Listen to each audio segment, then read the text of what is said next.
Hello guys, welcome back my new blog. तो आप लोग देख ही रहे होंगे कि इस समय मैं चारों धाम की यात्रा कर रही हूँ। तो जिसमें से मैंने एक बताना यात्रा कंप्लीट कर दी हो, वही यमुनोत्री धाम की। अब हमारी दूसरी यात्रा निकल गई गंगोत्री धाम के लिए, क्योंकि कहते हैं ना चारों धाम की यात्रा के मतलब एक नियम होते हैं, यमुनोत्री, गंगोत्री, केदारनाथ, बद्रीनाथ। तो हमारा ये पता ना पहला चारों धाम में से एक धाम हो चुका है यमुनोत्री धाम। तो आप लोग ने यमुनोत्री धाम में देख लिया था कि हम लोग ने सूर्यकुंड में मतलब चावल वगैरह पकाए थे, ये वो मतलब जो यमुनोत्री धाम का वो नियम हमने कर लिया। अब हम उसके बाद निकल रहे हैं गंगोत्री धाम। तो ये देखिए मैं हो गई हूँ पूरी तरीके से रेडी, क्योंकि हम लोग को जो पता नहीं गंगोत्री धाम जाना है तो वहाँ स्नान भी करना है। तो पहले हम लोग होटल में स्नान कर लेते हैं, मतलब डायरेक्ट कहते हैं ना कि बिना सो के उठ के गंगा या यमुना में कहीं भी स्नान नहीं करना चाहिए। तो इसलिए यमुनोत्री धाम भी हम जब गए थे तब भी हम लोग ने होटल से जाए मतलब मतलब चेकआउट करने से पहले स्नान करके गए थे, और पता नहीं ये गंगोत्री धाम भी जाए तो स्नान वगैरह कर लिया। उसके बाद बीच में बहुत अच्छा पड़ा सेल्फी पॉइंट वगैरह, तो बहुत सुंदर व्यू था। तो मैंने सोचा कि ये रोज़ रोज़ मौके नहीं मिलेंगे, ना रोज़ हमें यमुनोत्री आना ना गंगोत्री आना है, तो हम लोग क्यों ना थोड़ा बहुत वीडियो शूट कर ले। तो देखिए वहाँ पर कितना अच्छा नज़ारा था, और हम पहुँच गए हैं अब गंगोत्री। तो ये देखिए गंगोत्री का मेन गेट, यमुनोत्री का मैंने मेन गेट आपको डाला हुआ था, तो उसका मेन गेट और यमुनोत्री का मेन गेट कहीं ना कुछ तो थोड़ा ना थोड़ा चारों धाम में मिलता ज़रूर है। तो हम पहुँच गए हैं गंगोत्री, और गंगोत्री पहुँच के हमने तो शुरू कर दिए बाजार, क्योंकि आप लोग देखिए कि कितनी भीड़, और गेट देखिए कितना अच्छा लग रहा है गंगोत्री का। और एक पता नहीं लग नहीं रहा था इतनी ज़्यादा भीड़ होगी, लेकिन यमुनोत्री में जैसे भीड़ थी वैसे गंगोत्री में भी भीड़ थी। और यहाँ तो बहुत ज़्यादा छोटे छोटे बच्चे भी आए हुए थे गंगा जी के में स्नान करने। तो हमने पता तो यहाँ पर मानता है कि मतलब गंगोत्री धाम से हम लोग को चारों धाम में से गंगोत्री धाम है जो, तो वहाँ पर गंगा जल लेके जाना है। तो गंगा जल लेना है तो उसके लिए एक गरुआ लेना पड़ेगा, तो जो कि मतलब यहीं पर लेना है। मैं तो घर से कुछ लोग बोल रहे थे, लेकिन मैंने कहा नहीं, हाँ मतलब कुछ यादें हो जाएंगी कहीं ना कहीं की, तो पता नहीं इसलिए मैंने यहीं पर गरुआ लेने के बारे में सोचा। तो मैं निकल गई हूँ थोड़ा बहुत बाजार, जो कि गंगोत्री धाम के ही पास में है। तो ये देखिए कितने सारे गरुआ, हर तरह के छोटे बड़े हर तरह के लिए रखे हुए। तो मैंने भी एक गरुआ पता ना ले लिया, खरीद लिया है। और मुझे पता नहीं ये था कि इसी में गंगा जल ले जाऊंगी। गरुआ रुआ लेने के बाद मुझे लग रही थी बहुत ज़्यादा प्यास, क्योंकि वहाँ का मौसम इतना है कि दिन की ठंड रात में गर्म। तो मैंने ले ली कोल्ड ड्रिंक और मैंने पिए कोल्ड ड्रिंक। और उसके बाद हम लोग पहुँच गए गंगोत्री धाम के लिए, मतलब गंगा घाट के लिए, जहाँ पर लोग करते हैं स्नान। तो ये देखिए बीच में की है मार्केट, मतलब काफ़ी ज़्यादा मार्केट लगी हुई थी गंगोत्री धाम में। इतनी यमुनोत्री धाम में कोई मार्केट वगैरह नहीं थी, क्योंकि वहाँ थी चढ़ाई, तो वहाँ पर कोई मार्केट नहीं थी। लेकिन गंगोत्री धाम है तो नीचे नीचे है, तो पता नहीं यहाँ पर आराम से आप बच्चों को लेके भी आ सकते हैं और गंगा जी के स्नान करा भी सकते हैं। कि लेकिन यमुनोत्री धाम मैं नहीं कहूँगी कि आप बच्चों को लेके जाओ, कि वहाँ बहुत ज़्यादा चढ़ाई है, और वहाँ पर घोड़ा खच्चर तो इतना परेशान करते हैं कि कुछ कहने को नहीं। और यहाँ पर ना घोड़ा है, ना खच्चर है, ना पालकी है, ना बताना कुछ भी नहीं है। यहाँ पर तो सिर्फ सबको पैदल ही जाना है, लेकिन तब भी यहाँ पर भीड़ भी बहुत ज़्यादा है। तो मुझे तो लग रहा था कि बस 1-2 घंटे में दर्शन हो जाएंगे, लेकिन फिलहाल हमें 1-2 घंटे नहीं, हमें 3 से 4 घंटा दर्शन करने में लगा, कि बहुत ज़्यादा लंबी भीड़ थी। और अब हम लोग जा रहे हैं गंगा घाट के लिए, गंगा घाट के लिए स्नान करने, क्योंकि बताना जब तक स्नान नहीं करते तो बताना हमारा चारों धाम कंप्लीट नहीं होता है। तो हम जा रहे हैं गंगा जी के स्नान करने, और गंगा जी में इतना ठंडा पानी था कि कुछ कहने को नहीं। मतलब हमने थोड़ा सा पैर डाला तो लगा हमारा पैर बिल्कुल सुन्न हो जाएगा, बिल्कुल बर्फ़ हो जाएगा। लेकिन जैसे तैसे हमें स्नान तो करना ही था, तो मैंने 2-3 बुड़की जल्दी जल्दी से लगाई, और दिमाग तो बिल्कुल सन्न हो गया था, दिमाग काम नहीं कर रहा था, इतना ज़्यादा मतलब ठंडा पानी था। ऐसे यमुनोत्री का गंगोत्री का मतलब मैंने चारों धाम किए, और चारों धाम में मुझे सिर्फ बद्रीनाथ का तप कुंड के ही पानी गर्म था, जो कि बहुत ज़्यादा, वो भी मैं वीडियो ब्लॉगिंग जरूर डालूंगी जिस तप कुंड का। लेकिन पता नहीं बाकी मैंने पता नहीं यमुनोत्री, गंगोत्री और केदारनाथ सब में ही ठंडा ही पानी पाया, वो भी बर्फ़ के जैसे सामान बहुत ज़्यादा। और हमने सब कुछ खरीद लिया था। खरीदने के बाद हम लोग चल दिए हैं पुल के ऊपर से गंगोत्री घाट के लिए, कि जहाँ पर करना था हम लोग को स्नान। तो अब तो बताना हम पहुँच गए हैं घाट में, और घाट में पहुँचने के बाद हमने कर लिए स्नान वगैरह। स्नान करने के बाद मैंने गरुए में गंगा जल भी ले लिया, और मेरे पतिदेव सेक रहे हैं धूप, क्योंकि उन्हें बहुत ज़्यादा लग रही थी ठंड। क्योंकि जब उन्होंने स्नान किया डुबकी लगाई, तो वो तो कहते थे कि मैं तो ठंड के मारे बर्फ़ बन जाऊँगा। तो फिलहाल पता ना धूप इतनी तेज़ है कि बाहर मतलब अच्छी सी धूप लग रही, तो बाहर कोई मतलब ठंड नहीं लग रही, लेकिन पानी के अंदर जाओ तो बहुत ज़्यादा ठंड लगती है, और पानी के बाहर आ जाओ तो नॉर्मल टेम्परेचर था। तो हम लोग स्नान वगैरह कर लिए थे। स्नान करने के बाद मैंने गरुए में गंगा जल भी ले लिया था। उसके बाद जाना था हमें गंगा जी की मतलब दर्शन करने, गंगा मैया के दर्शन करने, क्योंकि पता ना उसके बिना गंगा मैया के दर्शन के बिना गंगोत्री धाम का पता ना अधूरा है। तो ये देखिए थोड़ा सा मैं वीडियो वगैरह भी शूट कर रही थी, थोड़ा सा फ़ोटो वगैरह भी शूट कर रही थी, क्योंकि ये रोज़ रोज़ पल मिलने नहीं है, कभी कभी पल ये मिलते हैं। और इस बार बच्चे नहीं है तो फिलहाल मैं थोड़ी बहुत वीडियो भी बना रही हूँ और फ़ोटो भी शूट कर रही हूँ, अपने लिए टाइम भी निकाल रही हूँ, क्योंकि मतलब बच्चे होते तो टाइम बिल्कुल भी नहीं मिलता है। तो ये हमारा मतलब दूसरा धाम है, चारों धाम में से दूसरा है। तो गंगोत्री जी से गंगा जी लेंगी, और जो कि ठंडियों में हम रामेश्वर जाके चढ़ाएंगे। तो आप लोग जो जो चारों धाम गए होंगे, जो जो मेरे वीडियो देख रहे होंगे, तो उन लोग को इस बारे में पता होगा, और जो नहीं देखा होगा, नहीं गए होंगे, तो उन लोग को इस बारे में बिल्कुल भी पता नहीं होगा कि कहाँ से क्या किया जाता है। तो फिर फिलहाल हम लोग लग गए हैं लाइन में, क्योंकि लाइन इतनी ज़्यादा है, इतनी तगड़ी है कि 3-4 घंटे से पहले हम लोग का नंबर आने वाला नहीं है। तो फिलहाल हम तो बहुत ज़्यादा थक गए थे 15-20 मिनट में, क्योंकि हमने यमुनोत्री धाम की चढ़ाई की थी, तो उसी में हम बहुत ज़्यादा थक गए थे। लेकिन पता ना, कहते ना शक्ति देता है भगवान, तो हम लोग को इतनी शक्ति थी कि हम लोग के चेहरे में बिल्कुल भी थकान नहीं नज़र आ रही थी। तो उसके बाद हम लोग ने पता ना लाइन से हट के मैंने थोड़ा सा एक घर बनाया। कहते हैं घर बना लेना चाहिए भगवान के दरवाजे, तो मैंने भी एक छोटा सा अपने लिए घर बनाया कि भगवान जल्दी से मेरे भी एक तो दूसरा घर इस तरह का बनवा देना। तो इसके बाद मैं लाइन में लग गई। लाइन में लगने के लिए हम लोग बहुत ज़्यादा थक रहे थे, तो मैंने बाकी ने, मेरे हस्बैंड ने और बाकी भैया लोगों ने कहा ऐसा है तुम लोग जाके बैठ जाओ। उसके बाद हम लोग लाइन में लगे। जब मतलब लास्ट में हम लोग दर्शन के पास पहुंच जाएंगे तो तुम लोग को बुला लेंगे और तुम लोग आ जाना। तो हम लोग ने कहा ठीक है, क्योंकि हम लोग की तो वैसे भी हिम्मत नहीं है तेज धूप में खड़े होने के लिए कि 2-3 घंटे हम लोग लाइन में बिल्कुल भी खड़े रहे। तो फिलहाल हम लोग के साथ जो बहुत थे तो बहुत अच्छे थे। तो ये देखिए मैं और मेरी भाभी एक तरफ जाके बैठ गए हैं, और इतनी तगड़ी लाइन है कि कुछ कहने को नहीं। और वहाँ पर इतने लोग लड़ाई भी कर रहे थे, युद्ध भी कर रहे थे। मतलब यमुनोत्री धाम में भी मैंने देखा कि घोड़ा खच्चरों से युद्ध हो रहा है, और गंगोत्री धाम में ही पैदल ही वाले एक दूसरे से लड़ रहे हैं कि भाई तू मेरे लाइन से आगे आगे, तू मेरे लाइन से। मतलब हर तीर्थ यात्रा में लड़ाई के अलावा कुछ नहीं। और वहीं पर हम लोग को लगी थी बहुत ज़्यादा प्यास, तो हमने कहा क्यों ना हम लोग पी लें खोल थोड़ा बहुत कोल्ड ड्रिंक वगैरह। तो मतलब थोड़ा सा ठंड भी लग रही थी, थोड़ा सा गर्मी भी लग रही थी। मुझे समझ में नहीं आता कि यहाँ के मौसम कैसे हैं। उत्तराखंड का मौसम तो थोड़ा सा अजीब उत्तराखंड का मौसम तो थोड़ा अजीब ही रहता है कि सुबह मतलब सुबह शाम ठंड रहती है और इतनी ज़्यादा धूप हो जाती है कि बात की बने।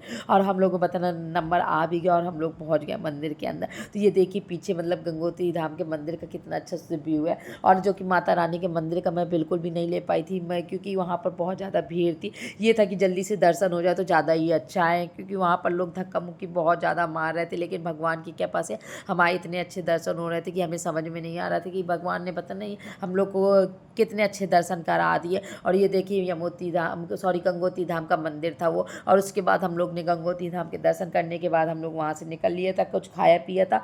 खाया पिया क्या था, हम लोग ने आलू के पराठा वगैरह खाए थे, क्योंकि उत्तराखंड में मैगी आलू के पराठा ही सबसे मेन मिलता है। जो कि मैगी तो ठीक है, लेकिन आलू का पराठा बिल्कुल भी अच्छा नहीं मिलता है।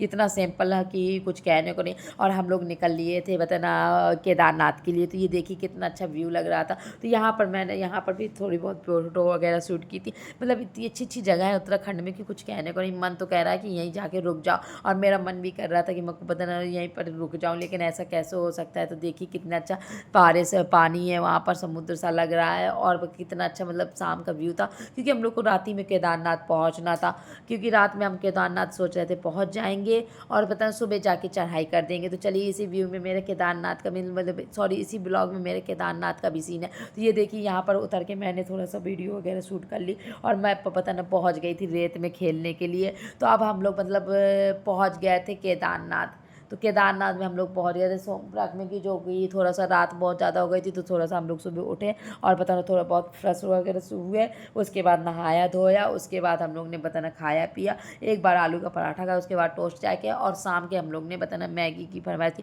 और पता है जहाँ पर हम लोग मतलब रुके हुए थे केदारनाथ में सोमप्रयाग के पास, तो वो बताना आंटी इतनी अच्छी थी कि कुछ कहने को नहीं। मतलब फर्स्ट टाइम मुझे उत्तराखंड में इतना अच्छा खाने को मिला। जैसा हम लोग कह रहे थे वो वैसे ही बना रही थी। हम लोग ने कहा कि चटपटी मैगी बनाओ, तो हम लोग के लिए उन्होंने चटपटी मैगी बनाई। उसके बाद ये देखिए बन रही है बढ़िया कटहल की सब्जी, जो कि हम लोग के मतलब हिसाब से बना रहे थे, बढ़िया चटपटी वगैरह। तो आंटी लोग बहुत अच्छी थी उत्तराखंड में, जहाँ पे हम रुके थे सोमप्रयाग के पास केदारनाथ में, तो बहुत अच्छी थी। और हम लोग की इतनी अच्छी मैगी बना के दी कि मतलब फर्स्ट टाइम हमें मतलब मैंने उत्तराखंड में इतनी अच्छी मैगी खाई होगी। बाकी मैं तो पहले भी उत्तराखंड हुआ, नैनीताल वगैरह सब जगह हुए हैं, लेकिन मुझे इतनी अच्छी मैगी कभी नहीं खाने को मिली जितनी अच्छी फर्स्ट टाइम यहाँ मैगी मिली थी। अभी आपने देखा होगा कि मैंने यमुनोत्री मंत्री में भी मैगी खाई थी, वहाँ भी उतनी टेस्टी मैगी नहीं थी जितनी अच्छी यहाँ पर, मतलब इतना टेस्ट था, बिल्कुल घर जैसी मैगी बनाई थी। तो उसके बाद हम लोग ने मैगी की खाई। मैगी की खाने के बाद हम लोग रात ही के निकल लिए गौरीकुंड के लिए। तो ये देखिए हम लोग शटर में बैठ गए थे। शटर में बैठने के बाद सोमप्रकाश से हम लोग मतलब गौरीकुंड के लिए निकल गए थे। तो पता है एक चीज़ बहुत अच्छी, अगर आप लोग रात के ही मतलब केदारनाथ की चढ़ाई पैदल करना चाहें तो आप लोग को कोई जाम कोई ट्रैफिक नहीं मिलेगा, आराम से। उसके बाद हम पहुंच गए थे गौरीकुंड में। तो गौरीकुंड पहुंच गए तो ये है गौरीकुंड का, और गौरीकुंड में भी मन कर रहा था नहाने का, बट हम लोग नहीं नहा पाए और हम लोग ने चढ़ाई शुरू कर दी थी रात के 3:30 बजे।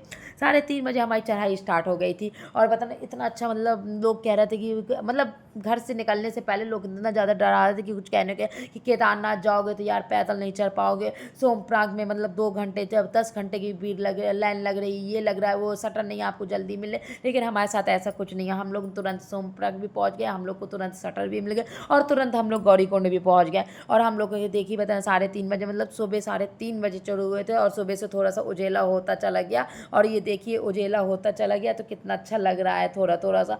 तो 3:30 बजे की चढ़ाई, और हाँ मैं आपको बता दूं कि हम लोग 12 घंटे में चढ़े थे, मतलब प्रॉपर हमें 3:30 बजे सुबह मतलब चढ़ाई हमने स्टार्ट की थी, तो हमें मतलब शाम के 3:30 ही बज गया था चढ़ाई पूरी करने के लिए पैदल। लेकिन हमें कोई थकान नहीं महसूस हुई और कोई दिक्कत नहीं महसूस हुई। बस थोड़ा सा एक दिक्कत ज़रूर थी कि वहाँ घोड़ा वाले, खच्चर वाले, पालकी वाले, पैदल वाले को बिल्कुल भी ध्यान नहीं देते। तो आप लोग अगर बता केदारनाथ जाए ना तो अच्छे से प्लानिंग करके जाए कि हम लोग को मतलब केदारनाथ रात ही रात पहुँच जाओ और रात ही रात से बताना से सोमप्रयाग पहुँच जाए और रात ही रात आप लोग चढ़ाई शुरू करते तो आप लोग को कोई दिक्कत नहीं आएगी। अगर आप लोग ने रात की जगह मतलब सुबह मॉर्निंग कर दी तो बहुत दिक्कत हो जाएंगी। तो और हम लोग पता है इतने अच्छे हमें केदारनाथ जी के दर्शन भी कि कुछ कहने को नहीं। हम लोग को केदारनाथ में लोग कहते हैं घी लगाना चाहिए, बेलपत्र चढ़ाना चाहिए, और मैं तो यहाँ से ले भी गई थी चांदी की बेलपत्र, त्रिशूल वगैरह सब ले गई थी और मुझे इतने अच्छे से दर्शन मिले, इतने अच्छे से मैंने चांदी की बेलपत्र भी उनको चढ़ाई, घी भी लगाया, बहुत अच्छे से दर्शन हुए। तो चलिए मेरे ब्लॉग में बने रहिएगा और देखिएगा हमें केदारनाथ के कैसे दर्शन हुए।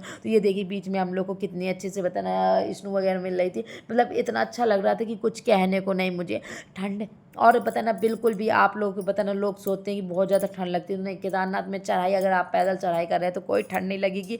लेकिन हाँ जहाँ आप केदारनाथ में मंदिर के पास पहुँच जाएंगे तो वहाँ आपको बहुत ज़्यादा ठंड लगेगी, क्योंकि हम लोग जब पैदल चल रहे थे तो हम लोग को इतनी ज़्यादा गर्मी लग रही थी कि कुछ कहने को नहीं। यहाँ करके देखिए हम बर्फ़ के पास भी खड़े हैं लेकिन हम लोग को कोई मतलब ठंड लगी नहीं रही, क्योंकि वहाँ इतनी ज़्यादा धूप है कि कुछ कहने को नहीं।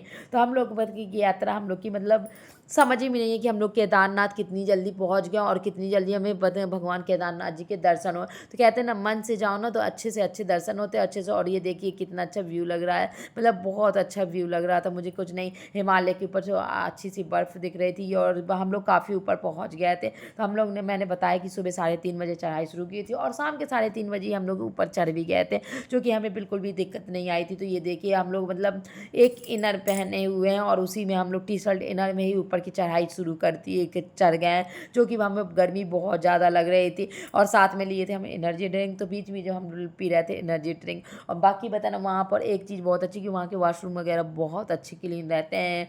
और तो मुझे तो पता ना केदारनाथ में कोई दिक्कत नहीं समझ में, लोगों को बहुत ज़्यादा दिक्कत है और लोग बहुत ज़्यादा कमेंट भी करते हैं कि यार केदारनाथ में ऐसा है, केदारनाथ में वैसा है। लेकिन फ़िलहाल मुझे कोई दिक्कत नहीं समझ में आई, तो मुझे तो कुछ नहीं लगा, मुझे ना जाने में दिक्कत आई ना आने में दिक्कत है।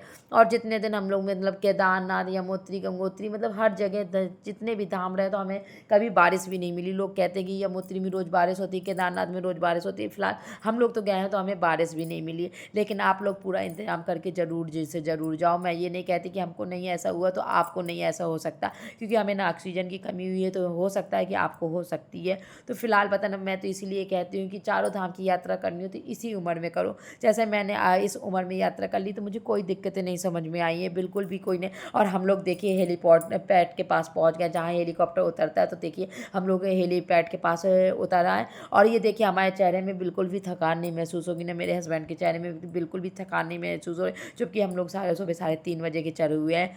क्योंकि अब हेलीपैड से हम लोग का मंदिर भी बिल्कुल पास आ गया था, तो हम लोग बड़े इत्मीनान से बैठ गए थे कि चलो मंदिर पास आ गया, अभी दर्शन हमें करने नहीं है, क्योंकि दर्शन हमें करने थे सुबह मॉर्निंग में। तो हम लोग ने सोचा चलो कैंप वैम्प कुछ लेते हैं, उसके बाद हम लोग आराम करते हैं, नहाते हैं, धोते हैं, उसके बाद हम लोग जाएंगे दर्शन के लिए। चलिए मैं आपको भी इस ब्लॉग में पूरा बताती हूँ कि हम लोग ने कैसे दर्शन किए, कितनी कितनी टाइम दर्शन किए, और आप लोग को भी मैं ये सही टाइम बताऊंगी कि आगे कोई भी केदारनाथ जाए तो मतलब इसी टाइम पर ही दर्शन करे। इस टाइम पर मतलब स्पर्श दर्शन हो जाते हैं, हम लोग को पता नहीं बढ़िया स्पर्श दर्शन मिले। हम लोग घर से विचार ही करके आए थे कि भगवान केदारनाथ बाबा हम लोग को स्पर्श दर्शन करने को मिले। हम लोग को दूर से दर्शन मतलब बहुत सारे लोग जाते हैं और दूर से दर्शन करते हैं तो थोड़ा सा मन मतलब अशांत हो जाता है। तो अगर मुझे भी दूर से दर्शन होते तो मेरा भी मन अशांत हो जाता। लेकिन बताना कहते हैं ना, बब्बा के मन में की कोई ना जाने तो बब्बा की मन की बताना बब्बा ही जाने। तो बब्बा ने हम लोग की मन की भी सुन ली, तो हम लोग ने बढ़िया स्पर्श दर्शन किए थे, बहुत अच्छे से दर्शन हुए थे। तो ये देखिए बताना हेलीकॉप्टर मतलब इतनी जल्दी हेली पे बताना कॉप्टर उड़ान ले रहे थे कि कुछ कहने को नहीं। अब हम लोग ने भी प्लान बनाया कि अगली ट्रिप हम लोग की केदारनाथ हेलीकॉप्टर ही में जाएंगे, वो भी बच्चों के साथ जाएंगे। अब बाबा हमें जब भी बुलाएंगे, बाबा हमें केदारनाथ जब भी बुलाएंगे तो अब हम अगली ट्रिप अपने बच्चों के साथ करेंगे, क्योंकि हम जाके देख चुके हैं कि वहाँ पर कैसी क्या सुविधाएं हैं, कैसी क्या नहीं है।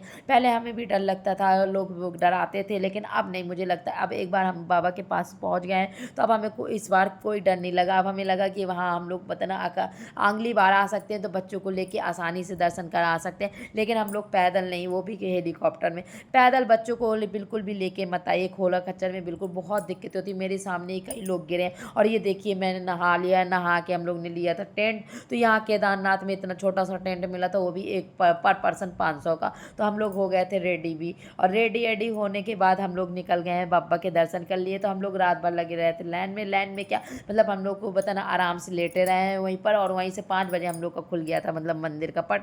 तो हम लोग पता ना पहुंच गए थे मंदिर दर्शन करने। तो मंदिर में इतने अच्छे दर्शन हुए कि हम लोग को मतलब इस सब स्पर्श दर्शन हुए। पहले हम लोग ने भी सोचा वीआईपी दर्शन करने को, लेकिन बाद में सोचा कि यार वीआईपी में भी उतना टाइम लग रहा है और इस पर बताना हम लोग को नॉर्मल दर्शन भी उतना ही टाइम, तो हम लोग क्यों ना नॉर्मल दर्शन करते। क्योंकि वीआईपी दर्शन थोड़ा सा दिक्कत दे रहा था, क्योंकि उसी के लिए बाहर हम लोग को खड़ा होना पड़ा था। लेकिन हम लोग ने फिर बात के सोचा कि हम लोग वीआईपी दर्शन नहीं नॉर्मल दर्शन करेंगे। तो हम लोग ने पापा ने हमें नॉर्मल दर्शन ही इतने अच्छे दर्शन कराए कि कुछ कहने को। तो ये देखिए मैं और मेरे पतिदेव ने कितने अच्छे दर्शन किए, और दर्शन करने के बाद हम लोग कितने खुश रहे। तो चलिए मेरे अगले ब्लॉग में बने रहिएगा और देखिएगा कि बताना हम लोग बताना केदारनाथ के बाद बद्रीनाथ में क्या से क्या मतलब कितने दिन रुके और क्या किया। और बद्रीनाथ के चलिए हम आपको दर्शन कराएंगे। तो ये हमारे 3 धाम पूरे हो गए हैं, अब चौथा धाम है हमारा बद्रीनाथ का। तो मेरे लिए बताना वीडियो पसंद आए तो लाइक कमेंट सब्सक्राइब करिए, और आने के बाद देखिए हमारे क्या